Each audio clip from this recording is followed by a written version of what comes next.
Smith's Garage, and today we're going to be doing a intake gasket on a 1988 Pontiac Firebird Formula 305 engine.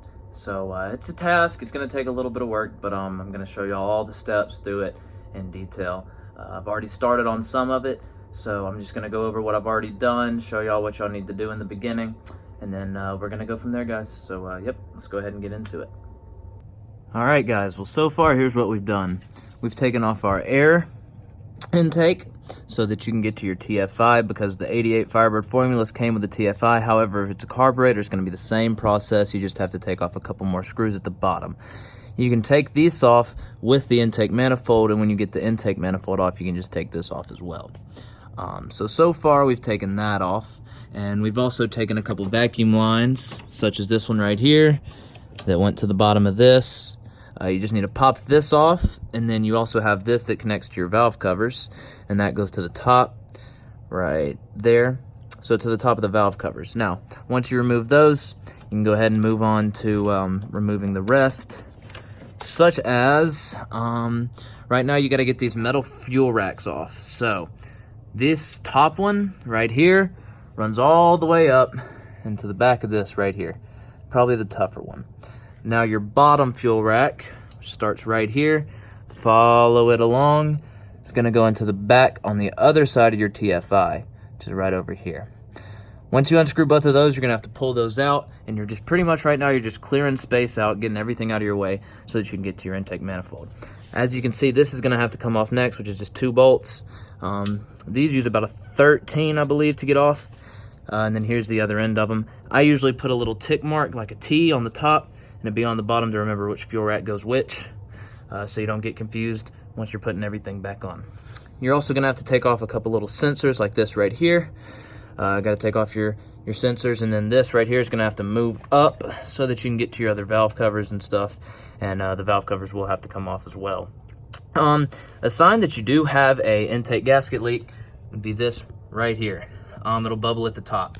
As you can see, that antifreeze right there bubbles up at the top a lot, and it'll drain your reservoir. So far that's all we've done. A couple vacuum hoses. We'll get into the rest when we get deeper into it, guys. So yeah, y'all just hold on. Off some stuff on this side too. I took off the vacuum hose that entered into your firewall in the back to that hose right there. And then you got the one that enters right down there. If I can get the camera to focus, it enters right down there in that little hole right down there. And it's pretty much like a drain pipe.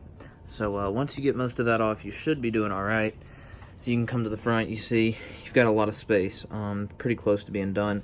Got to take off my thermostat housing. This hose right here. Already got everything else pretty much undone. TF sensor fuel, as you can see, fuel rails are off. So alternator's gone too.